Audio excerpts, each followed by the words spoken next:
देखिए, आकाश शर्मा को जो प्रत्याशी जो बनाया गया है, उसकी जो बरसों की जो मेहनत रही है, एक छात्र राजनीति से उसने जो शुरुआत करके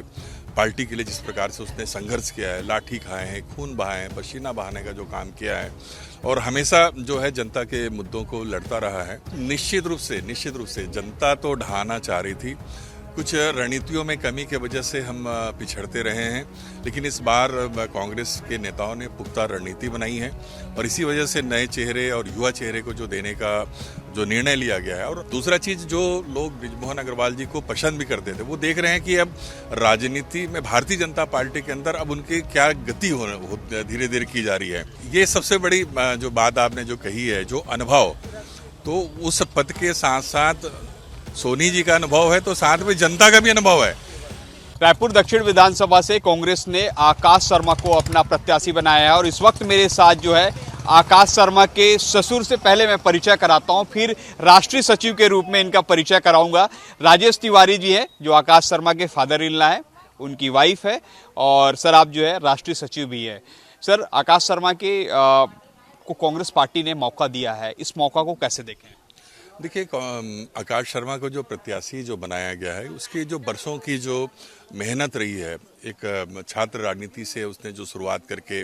पार्टी के लिए जिस प्रकार से उसने संघर्ष किया है, लाठी खाए हैं, खून बहाए हैं, पसीना बहाने का जो काम किया है और हमेशा जो है जनता के मुद्दों को लड़ता रहा है, तो इसको देख करके एक चुनौतीपूर्ण सीट रही है। निश्चित रूप से कई वर्षों से कांग्रेस पार्टी यहाँ पे चुनाव नहीं जीत रही है।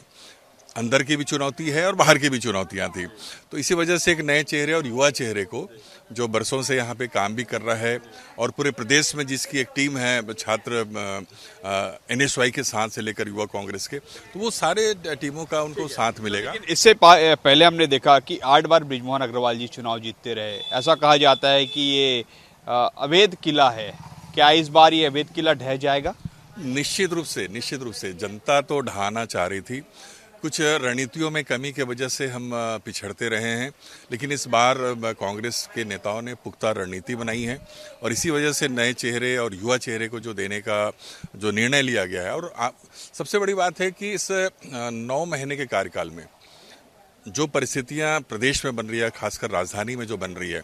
दूसरा चीज, जो लोग बृजमोहन अग्रवाल जी को पसंद भी करते थे, वो देख रहे हैं कि अब राजनीति में भारतीय जनता पार्टी के अंदर अब उनकी क्या गति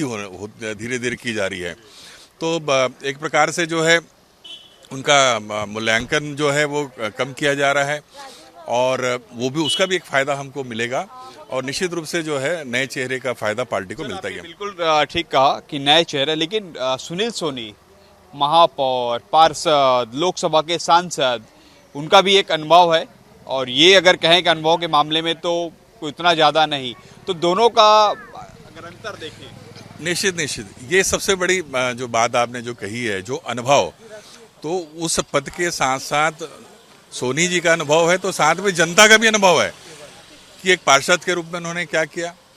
एक सभापति के रूप में, महापौर के रूप में, सांसद के रूप में जो क्या किया है। और इसी वजह से भारतीय जनता पार्टी के कार्यकर्ता भी अपने आप को ठगे हुए महसूस कर रहे हैं। वो देख रहे हैं कि एक पैकेट के व्यक्ति को जो है टिकट दिया गया है और आम जनता भी अपने आप को ठगा हुआ महसूस कर रही है कि वो सोच रहे थे कि शायद बृजमोहन अग्रवाल की जैसा समकक्ष जो है भारतीय जनता पार्टी उम्मीदवार बनाएगी, तो वहाँ पे जनता को भी निराशा है और जनता इस बार जो है मन बना ली है कि यहाँ पे परिवर्तन करना है। ठीक है सर, एक लास्ट सवाल था कि 2 दावेदारों ने नामांकन भी खरीद लिया है, उसको कैसे मनाएंगे अब आप लोग? नहीं, सब क्या नाम से सहमत है और सब लोगों ने जो बैठक भी, हमारे प्रदेश अध्यक्ष भी बैठक ले रहे हैं और सबका क्या नाम से ये है कि चूंकि प्रत्याशी जब तक घोषित नहीं होता, तो सब लोग अपने मुहूर्त और अपने हिसाब से तैयारी जो सब लोग करते हैं और सब लोग अभी जो सम्मेलन में सब लोगों ने कहा भी है कि जिसको भी उम्मीदवार पार्टी बनाएगी हम उसका साथ देंगे, तो ये सारे लोग क्या नाम से साथ देंगे और पूरी ताकत के साथ साथ देंगे। सर, एक लास्ट सवाल, आप एक बड़ी बात कह रहे थे कि इस बार का चुनाव जो है पैसे और पसीने के बीच होगा, कैसे? निश्चित रूप से, चूंकि एक धारणा भी बनी है, भारतीय जनता पार्टी में बड़े बड़े सेठों का वर्चस्व है, पूंजीपति जो है वाले लोगों का जो है, और सब आम जनता भी जानती है कि किस तरीके से पानी के तरीके से पैसे बहाया जाता है दक्षिण विधानसभा के चुनाव में। और इसी वजह से जनता भी देख रही है कि पैसा और पसीना बहाने वाला, जो उनके लिए लड़ने वाला, उनके लिए मेहनत करने वाला, उनके लिए संघर्ष करने वाला।